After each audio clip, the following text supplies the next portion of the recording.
Hello दोस्तों, तो स्वागत है आप सभी का एक और नई वीडियो में। और आप देख रहे हैं द रियल इंसिडेंट।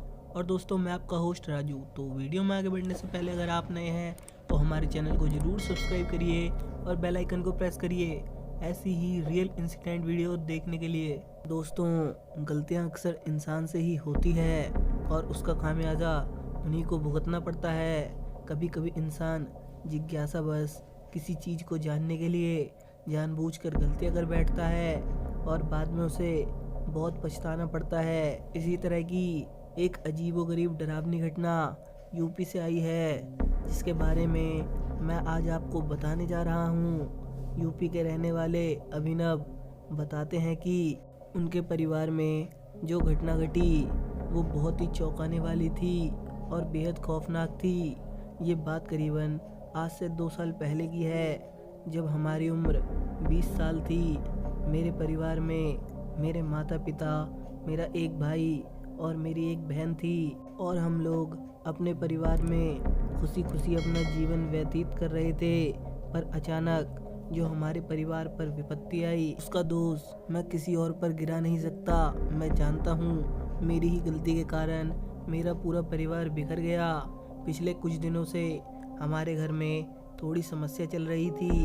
हर बार कोई ना कोई मेरे परिवार में बीमार पड़ रहा था और ये सिलसिला तकरीबन महीनों से चल रहा था, जिससे परेशान होकर हमारे पिताजी ने इसके निवारण के लिए एक तांत्रिक के पास जा पहुँचे और उससे अपनी सारी बात बताई। तांत्रिक ने कहा, ठीक है, मैं कल तुम्हारे घर आऊँगा। अगले ही दिन मेरे पिताजी उस तांत्रिक को लेकर हमारे घर आ गए। मैंने देखा हमारे घर के दरवाजे के बाहर पहुंचते ही तांत्रिक ठिठक सा गया और घर को बेहद अजीब नज़रों से घूरने लगा। मेरे पिताजी को थोड़ा आश्चर्य हुआ। उन्होंने पूछा, क्या बात है, आखिर आप क्या देख रहे हैं हमारे घर में? तभी तांत्रिक ने कहा, कुछ नहीं, हमें अंदर ले चलो जहाँ तुम्हारा आंगन है। आंगन में पहुंचकर तांत्रिक ने अपने पास से एक पुड़िया निकाली और उसे हवा में उछाल दिया। उस पुड़िया में शायद राख थी जो हवा में चारों ओर फैल गई। मैं वहीं पर खड़ा देख रहा था। तभी हमारे पिताजी ने उस तांत्रिक से पूछा, क्या कोई समस्या है हमारे घर में? मैं ध्यान लगाकर उस तांत्रिक की बात सुन रहा था। तांत्रिक ने कहा, छोटी मोटी समस्या नहीं है, बहुत बड़ी विपत्ति आ गई है तुम्हारे घर पे। मेरे पिताजी एकदम चौंक गए। उन्होंने पूछा, कैसी विपत्ति? मुझे खुलकर सब कुछ बताइए। तभी तांत्रिक ने कहा, तुम्हारे घर के आंगन में किसी की अस्थियां दबी हुई है, जिसे निकाल फेंकना बेहद ज़रूरी है, वरना ये सब तुम्हारी जान ले सकते हैं। तांत्रिक की ये बात सुनकर हम सब काफ़ी डर गए। हमारे पिताजी ने कहा, ठीक है, मैं आज ही इस आंगन को खुदवा दूंगा और उसे निकाल कर फेंक दूंगा। तभी तांत्रिक ने कहा, सिर्फ खुदवाने से कुछ नहीं होगा। खुदवाने के बाद जो अस्थियां निकलेगी उसे एक जगह इकट्ठा कर तुम उसे मेरे पास ले आना। उसके बाद उसका क्या करना है मैं खुद कर लूँगा। तांत्रिक की ये बात हमें बेहद फिजूल लग रही थी।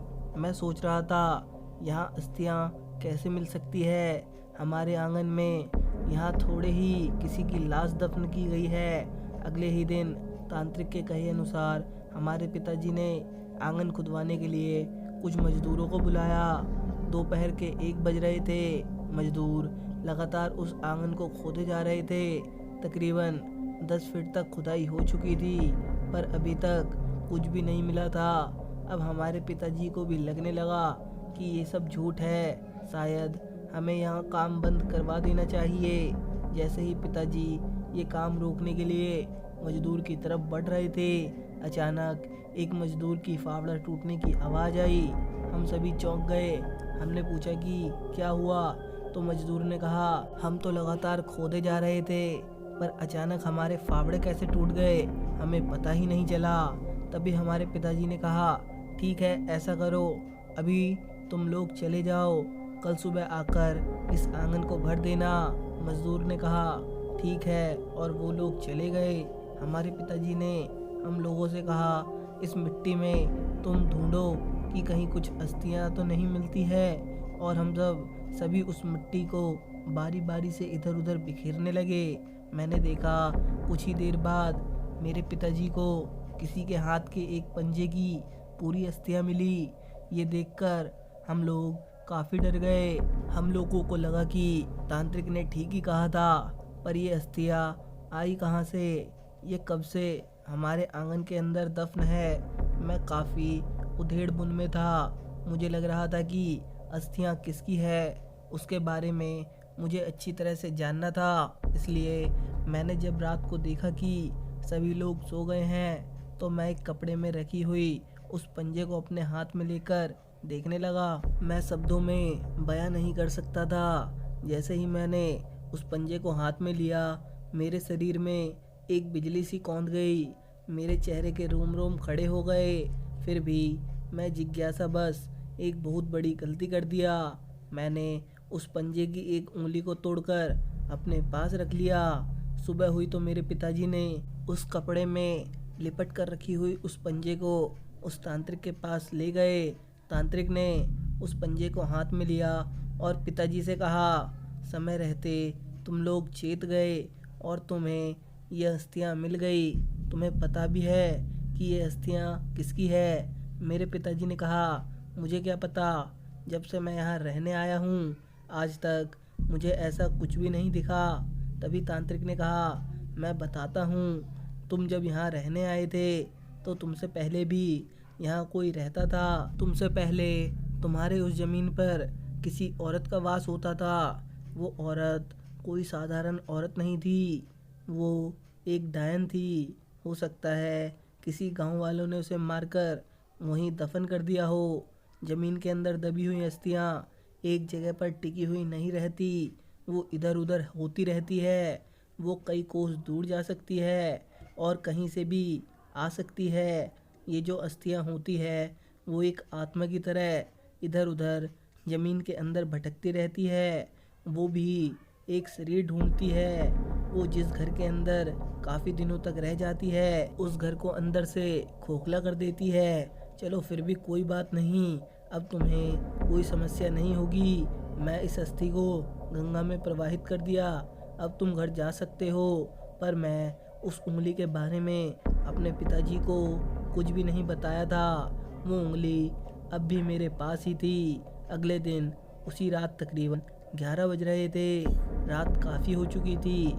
जो ही मैं अपने कमरे का दरवाज़ा खोला तो ऐसा लगा कि मेरे बेड पर पहले से ही कोई सोया हुआ था, जो मेरे आते ही वहाँ से चला गया। मैं इतना गौर नहीं किया और अपने बेड पर सोने के लिए चला गया। मैं पूरी तरह नींद में ही था कि अचानक मुझे ऐसा लगा मुझे जोर से किसी ने झकझोर कर उठा दिया हो। मैं डर कर इधर उधर देखने लगा। मुझे कुछ भी दिखाई नहीं दे रहा था। मुझे लगा कि शायद मेरा भ्रम होगा और फिर मैं सोने के लिए बेड पर चला गया। मैं कमरे में अकेला ही सोया हुआ था। बगल के कमरे में मेरे भाई बहन सोए हुए थे। मैं अपने कमरे को अंदर से बंद कर रखा था। कमरे में अंदर की बत्ती बुझी हुई थी। बेड पर खुद को कपड़े से टकराने की आवाज़ भी कभी कभी डरा रही थी। वातावरण एकदम शांत था। मैं अकेला उस रूम में सोया हुआ था। थोड़ी ही देर में मुझे ऐसा महसूस हुआ और जो दिखा वो मेरी ज़िंदगी का सबसे खौफनाक पल था। मैं तो पूरी नींद में ही था कि अचानक मेरी नींद फिर से खुली। मुझे लगा मेरे बगल कोई सोया हुआ है। जैसे ही मैंने अपनी नज़र दाहिनी तरफ फेरी, मेरे होश उड़ गए। मैंने अपने बगल एक नर कंकाल को पाया। वो कंकाल किसी औरत का था जो खून में सना हुआ था। उसे देखकर मैं अवाक रह गया। डर के मारे मेरे पसीने छूट रहे थे, पूरा बदन कांप रहा था। इतना डरावना चेहरा मैंने आज से पहले कभी नहीं देखा था। उस कंकाल के अंदर लाल आंखें बहुत ही डरावनी थी।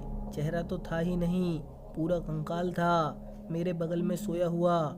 उसे देखकर मैं जोर से चिल्लाने लगा, लेकिन मेरे मुंह से आवाज़ नहीं निकल रही थी। मुझे लगा कि मेरे पूरे शरीर को कोई कस के जकड़ लिया हो। मैं उठने के लिए पूरा जोर लगा रहा था, लेकिन मैं हिल भी नहीं पा रहा था। मुझे लगा कि आज मेरी मौत तय है। लेकिन तभी अचानक मेरे पिताजी मेरे दरवाजे पर आए और मुझे बाहर से आवाज़ लगाने लगे। वो लगातार यही बोल रहे थे कि अरे दरवाज़ा खोलो, क्या हुआ?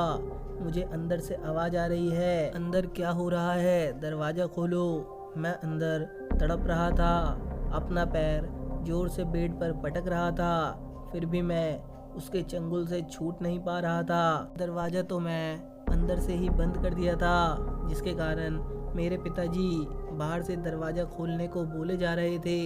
मेरी हालत और बिगड़ रही थी, मेरे मुंह से झाग निकलने लगा। वो कंकाल मेरे बगल अभी भी बैठा हुआ था। उसका चेहरा इतना डरावना था जिसे देखने के बाद किसी का भी प्राण सूख जाए। मैंने देखा कि अचानक मेरे पिताजी उस दरवाजे को तोड़कर अंदर आ गए। मैं बस मरने ही वाला था कि मेरे पिताजी वहां आकर मुझे पहले उठाए और ज़ोर ज़ोर से जगाने की कोशिश करने लगे। जैसा कि मेरे पिताजी मुझे बताते हैं कि उस समय मैं एकदम मूर्छित अवस्था में था। वे लोग हमसे लगातार यही पूछ रहे थे कि क्या हुआ था तुम्हें, लेकिन मेरी हालत इतनी ख़राब थी कि मैं कुछ भी नहीं बोल पा रहा था। मेरी आँख एकदम लाल हो चुकी थी। जब सुबह मेरी नींद खुली तो मेरे आगे प्रश्नों की झड़ी लग गई कि आखिर क्या हुआ था तुम्हारे साथ, कुछ तो बोलो। तब मैंने उस उंगली के बारे में अपने पिताजी को बताया कि मैं एक उंगली को अपने पास रख लिया था। मेरी बात सुनकर पहले तो मेरे पिताजी मुझ पर खूब गुस्सा हुए, लेकिन बाद में मेरे पिताजी ने पूछा कि जो हुआ सो हुआ, अब वो उंगली कहाँ है? मैंने उसे ले जाकर उस तांत्रिक को दे आता हूँ, नहीं तो हम लोग बच नहीं पाएंगे। फिर मैं उस उंगली को अपने पिताजी को दे दिया।